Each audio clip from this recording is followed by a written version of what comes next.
Cet épisode vous en dit plus sur les projets secrets des Américains qui prouvent bien que toutes les recherches et les expériences qui ont été réalisées ne l'ont jamais été pour le bien de l'humanité. Bien au contraire, toujours dans le but d'imposer leur volonté, pour que le monde soit contrôlé par le gouvernement mondial. C'est ce qui se passe en ce moment en 2022. Mais grâce à toute la technologie des extraterrestres, dans tous les domaines, cela devrait bientôt être révélé. Ce qui suit va certainement en faire réfléchir plus d'un. Ce n'est ni de la science-fiction, ni une théorie du complot mais la vérité, avec des personnes et des faits vérifiables. À vous de faire vos recherches, pour connaître la vérité. Dès 1970, la marine américaine avait accès à la technologie des voyages dans le temps. Certains tunnels temporels ont été utilisés pour visiter la planète Mars. Les colonies martiennes existent depuis le début des années 70. On est le accent aigu officiellement sur la Lune en 1969, mais une expédition mixte russe-américaine et le accent aigu sur Mars le 22 mai 1962. La première équipe envoyée depuis Montauk a trouvé toutes sortes de choses artificielles, un système d'éclairage souterrain encore fonctionnel ainsi qu'un nouveau système d'énergie. Tout était encore fonctionnel, mais il n'y avait aucun signe de vie, juste un tas d'objets manufacturés et religieux, de fichiers, d'archives et de statues, tout stocké comme si c'était un entrepôt de magasin. Lors des premiers essais de voyage dans le temps, les militaires expédièrent des recrues dans le futur vers l'an 6030 après J.C. L'ultime destination atteinte dans le futur fut 10 000 ans après J.C. mais c'était une réalité très onirique. En 1980, la chaise de Montauk devint pleinement opérationnelle et son transmetteur, assez puissant pour générer des décalages au niveau de l'espace-temps. Ce fauteuil psychotrope, main altering chair, était un amplificateur de facultés psychiques dont les fonctions étaient les suivantes. 1. Lire les pensées scannées sur écran. 2. Enregistrer les images pensées sur vidéo. 3. Faire apparaître des objets en 3D. 4. Transmettre une autre réalité spatio-temporelle. 5. Servir de stabilisateur à cristaux de Sirius. 6. Affiner les programmes psycho-affectifs. 7. Matérialiser la pensée subjective. 8. Matérialiser la pensée objective. 9. Contrôler des personnes à distance. 10. Manipuler l'espace-temps et les paradoxes. Son principe était le suivant. Toute émission d'ondes électromagnétiques s'accompagne aussi d'émissions d'ondes non hertziennes, comme l'énergie éthérique, à l'aide d'un dispositif muni de cristaux de Sirius et de bobines particulières. Placée tout autour d'une personne, l'énergie éthérique est captée à partir de l'esprit humain. La découverte que les radars émettaient aussi ce type d'énergie et qu'en modulant leurs signaux, on pouvait faire changer le comportement humain, permit aussi de créer un émetteur d'énergie éthérique. Un capteur d'énergie était alors branché sur une personne et un ordinateur créant interprétait les signaux de sa pensée, les amplifiait et les renvoyait vers un radar. On arrivait ainsi à amplifier la pensée humaine. Les scientifiques découvrirent qu'il y avait aussi une possibilité de transporter des matérialisations dans le temps. Cette découverte fut essentielle et ouvrit les portes de l'exploration du temps. Il était désormais possible de voyager partout dans l'espace-temps. Son principe était le suivant. L'énergie éthérique d'un émetteur psy était amplifiée par un ordinateur puis renvoyée vers un radar et une antenne souterraine delta T enterrée à plus de 100 mètres de profondeur. Elle était alors transformée par la géométrie de cette antenne en une forme d'énergie qui ouvrait une brèche dans l'éther. Le psy assis sur la chaise de Montauk pensait alors à un lieu particulier, à une date précise et cette brèche en forme de vortex conduisait vers ce lieu et cette époque. L'ordinateur enregistrait toutes les informations émises par la pensée du psy. Une fois enregistrées, elles pouvaient être réémises par l'ordinateur pour reproduire cette brèche vers le même lieu et la même époque sans l'aide du psy. Ces brèches, ou vortex, avaient un diamètre pouvant mesurer jusqu'à 15 km. Dans la base souterraine de Montauk, ils avaient la forme d'un tunnel en spirale qui était illuminé sur toute sa longueur. Les murs du tunnel étaient solides et revêtus de cannelures. Lorsque l'on marchait à l'intérieur, on se sentait propulsé dans ses profondeurs. Arrivé aux 2/3 du tunnel, le voyageur percevait un bruit très sourd puis ses mécanismes de perception se stabilisaient et sa conscience quittait son corps physique. La Terre est parcourue de courants d'énergie éthérique qui varient régulièrement dans le temps pour atteindre un pic maximum tous les 20 ans. C'est un biorhythme dont la crête du cycle de 20 ans aboutit toujours le 12 août. 12 août 1943, le 12 août 1963, le 12 août 1983, etc. dont le prochain sera le 12 août 2023. Cette crête servit de lien direct avec les champs magnétiques de la planète pour établir un pont entre deux expériences. Ce pont bouclage temporel permit de synchroniser l'expérience de Philadelphie du 12 août 1943 au projet Phoenix à Montaut du 12 août 1983. C'est un homme de la Maison-Blanche qui a donné l'ordre de procéder à cette date précise. Il était membre du MJ-12, associé au groupe K, composé d'extraterrestres kondrashkiens, et dirigeait une agence gouvernementale appelée Psycorp. Les kondrashkiens sont des êtres à la peau vert pâle. Ils ressemblent aux humains, mais n'ont pratiquement pas de cheveux. Ils ont été périodiquement impliqués dans des projets secrets depuis le début des années 40.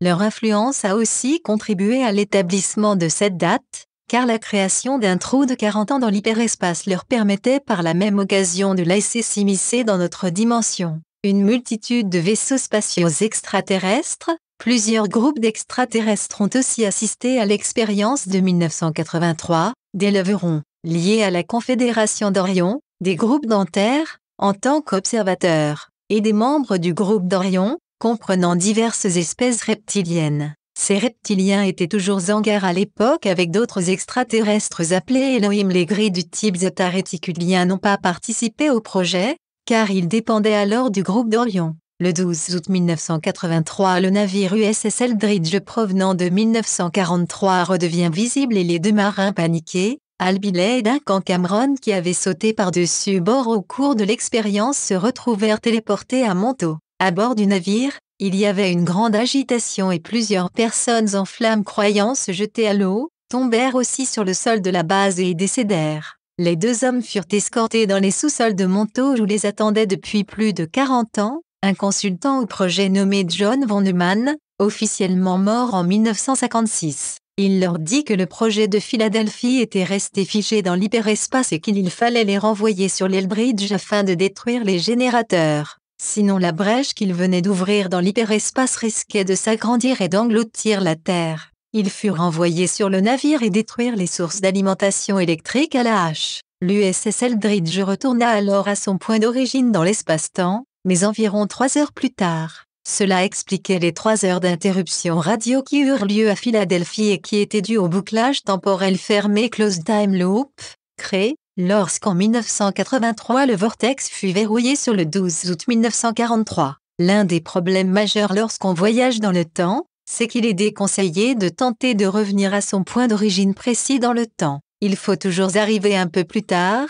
car il s'avère très dangereux d'être 2 fois au même endroit, au même moment. Un individu qui entre dans un tunnel ou un vortex est toujours déphasé par rapport à l'individu qui en ressort à l'autre bout. D'après les expériences effectuées à Montaut, un individu qui se projetait dans le futur pour se rencontrer lui-même, mourait toujours incinéré. Il était cependant possible de modifier le présent en envoyant quelqu'un dans le passé ou vers le futur. Peu importe ce que faisaient les gens entre l'ultime destination du passé et l'ultime destination du futur, ils le faisaient à tout jamais. Une fois qu'un individu était projeté dans le futur, sa ligne temporelle se fixait à ce point. Dès 6 août 1943, des ovnis sont apparus au-dessus de l'Eldridge pendant environ 6 jours, jusqu'au début de l'expérience. L'un des ovnis fut même aspiré dans l'hyperespace en même temps que l'Eldridge et aboutit aussi dans les installations souterraines de Montaut en 1983. À bord, il se trouvait cet extraterrestre mesurant plus de 2 mètres,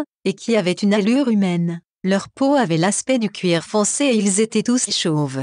Il y avait aussi un dispositif spécial et les extraterrestres s'opposèrent à ce que les humains en prennent possession. L'OVNI avait une couleur or, son diamètre faisait environ 20 mètres et il était bombé sur le dessus et en dessous. Un cristal mesurant 45 cm y fut pris. Les extraterrestres s'en servaient pour stocker et moduler des quantités énormes d'énergie. Il y avait aussi un symbole similaire à celui qui représente la commission trilatérale. En 1986, la base de Montaut fut officiellement fermée et les transmissions des tours de Tesla à Montaut, Long Island Saroter 1987 marquent officiellement la fin des expérimentations à Montaut. Officieusement, les expérimentations continuèrent et il existe toujours des entrées d'accès au complexe souterrain de Montaut, une à la Brookhaven National Laboratory, une autre à la Newark ITT Corporation de Nutley et une dernière à la base aérienne de Wright-Patterson. Le financement de ce projet fut possible, selon certaines sources,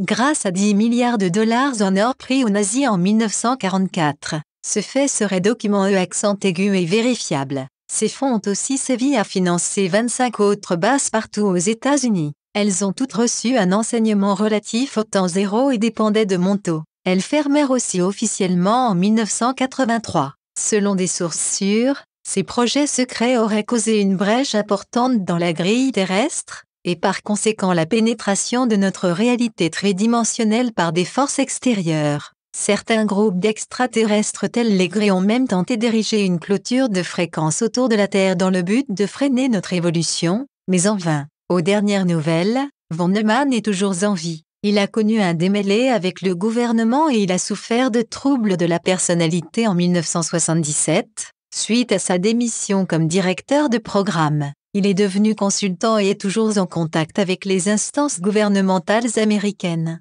Vers 1987, un projet du nom de Monscan a fait ses débuts. Le programme s'échelonna sur 2 ans et visait à positionner de l'équipement sur la Lune pour manipuler la race humaine. Comme bien d'autres projets, celui-ci avait clairement des liens avec des forces extraterrestres. Le projet était gouverné par la Airborne Instrument Laboratory, AI. À l'époque, l'AI était géré par la corporation Eaton mais depuis 1988, c'est le département de la Défense qui s'en occupe. Les installations de l'AI sont toujours implantées à New York, Farmingdale, Dea Park et Long Island. En septembre-octobre 1990, des extraterrestres d'une autre dimension ont tenté de nous envahir en démantelant tous nos générateurs à temps zéro. La FAA fut particulièrement touchée mais ils furent stoppés. Pendant quelques années, certaines factions du groupe d'Orion dépendaient d'un réseau de 12 satellites extraterrestres pour survivre. Ces satellites furent tous détruits en novembre 1990. En 1995,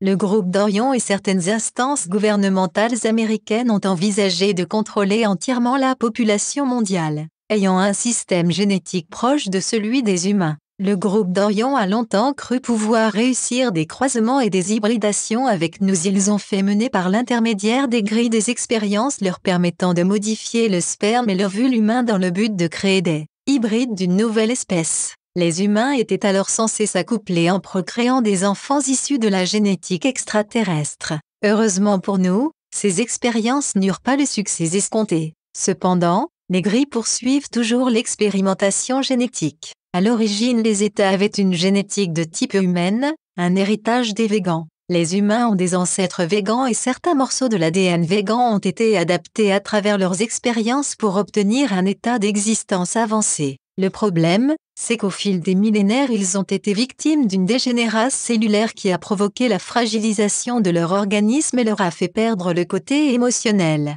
Ils recherchent dans l'ADN humain la partie végane, mais aussi quelques parties lyriennes, des codes génétiques qui ont été renforcés et adaptés à partir de leur état originel sur Vega, il y a de cela plusieurs milliers d'années. C'est pourquoi pour eux, nous terriens, nous sommes si importants, parce que nous transportons, bloqués dans les cellules de nos corps, ce qu'ils pensent être leur seul futur. Ce podcast n'est qu'un minuscule résumé de cette période de collaboration entre les humains et les extraterrestres. L'histoire officieuse est beaucoup plus complexe et a fait intervenir de nombreux autres acteurs gouvernementaux. Les conséquences de Montaut, des implants pour mieux contrôler la population, des nanoparticules dans les vaccins, utiliser la peur avec un virus ou une pandémie, les mensonges de la télévision et de tous les médias qui ont été faits pour divulguer de fausses informations, le couvre-feu, le confinement, les restrictions, le masque, la vaccination, le vaste plan de réduction de la population mondiale, les nouveaux camps de la FEMA aux USA, le nouvel ordre mondial, cela ne vous rappelle-t-il rien? Pourquoi certaines instances font tout pour retarder et stopper cette évolution? Et beaucoup d'autres réalités encore plus effroyables, plutôt que de se préoccuper du bien-être de l'humanité. La chaîne du savoir pour connaître la vérité. Ce que les gouvernements et les médias vous cachent, la chaîne vous le dit.